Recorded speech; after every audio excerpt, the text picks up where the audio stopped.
Salam dostlar, bu videoda BGP Wait atributu hakkında məlumat verəcəm.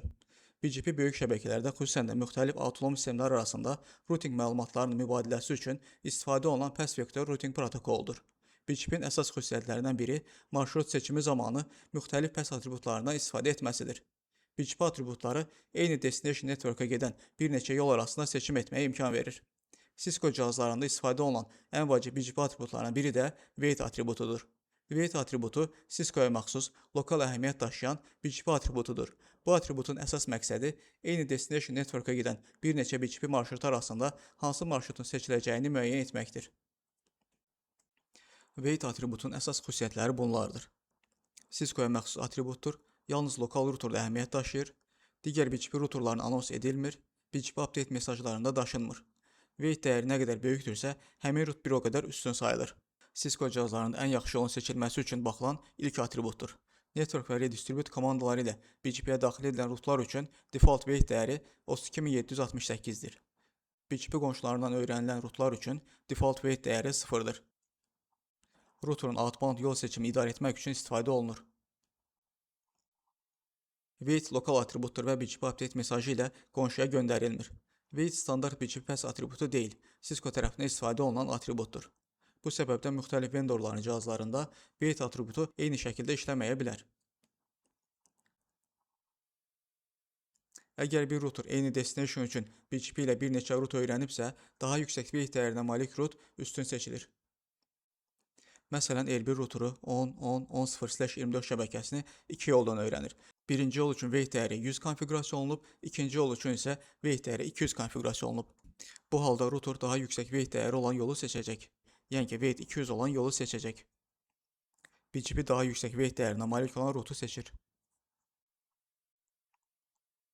Başqa nümunə ilə izah edim. Tutaq ki, L1 routuru iki fərqli ISP-dən eyni prefiksi öyrənir. Həmin subnet üçün ISP1 üçün wait dəyəri 100 konfiqurasiya olunub, ISP2 üçün isə wait dəyəri 200 konfiqurasiya olunub. Bu halda ISP2-dən öyrənilən root seçiləcək. Çünki ISP2-nin wait dəyəri ISP1-in wait dəyərindən daha yüksək konfiqurasiya olunub. L1 bu wait məlumatını ISP2-yə və ya başqa BGP routerlarda konfiqurasiya olunubsa, onlara da göndərmir. Wait dəyəri lokal qərarlar verilməsi üçün istifadə olunur. Cisco iOS-da wait üçün ümumi default davranış belədir. Lokal originate rootlar üçün default wait dəyəri 32768-dir.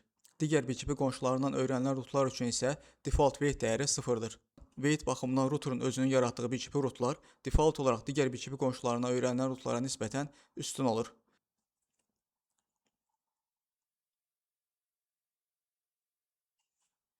Wait dəyəri necə konfiqurasiya edilir? Cisco iOS-da wait dəyəri bir neçə üsulla təyin edilə bilər. Neighbor səviyyəsində. Bu konfiqurasiyadan da göründüyü kimi 192.168.1.1 qonşusu üçün wait dəyəri 400 konfiqurasiya edilib. Bu o deməkdir ki, 192.168.1.1 qonşusuna öyrənilən BGP rootların hamısına wait dəyəri 400 tətbiq ediləcək.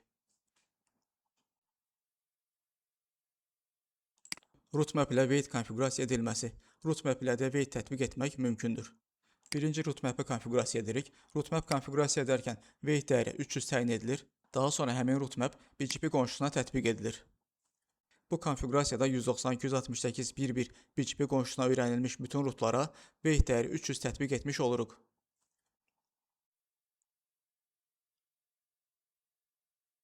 Prefiks listi ilə birlikdə wait konfiqurasiya edilməsi.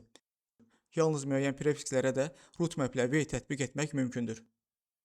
Birinci prefiks list yaradaraq subneti göstəririk. Daha sonra həmin prefiks listi root map'ə tətbiq edirik və wait dəyərini 200 seçirik.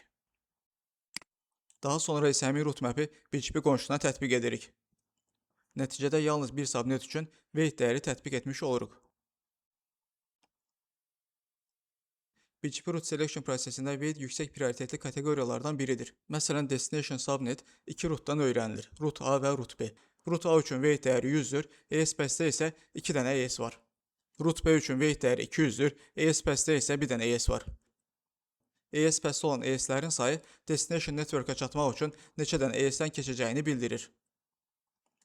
Root A-da 2 dənə ES-dən keçərək destination network-a çatır, Root B-də isə 1 dənə ES-dən keçərək destination network-a çatır. ESPS nə qədər qısadırsa, həmin yol bir o qədər üstün olur. ESPS rutbədə daha qısa olsa da weight daha yüksək olduğu üçün rutbə seçilir. Cisco cihazlarda ən yaxşı yolun seçilməsi üçün ilk baxılan atribut weight atributudur. Hər iki yol üçün weight atributu eyni olarsa, ən yaxşı yolun seçilməsi üçün növbəti atributa baxılır. Yəni ki, ESPS atributundan əvvəl weight atributuna baxılır. Bu nümunədə weight 200 ESPS uzunluğundan əvvəl üstünlük qazanır.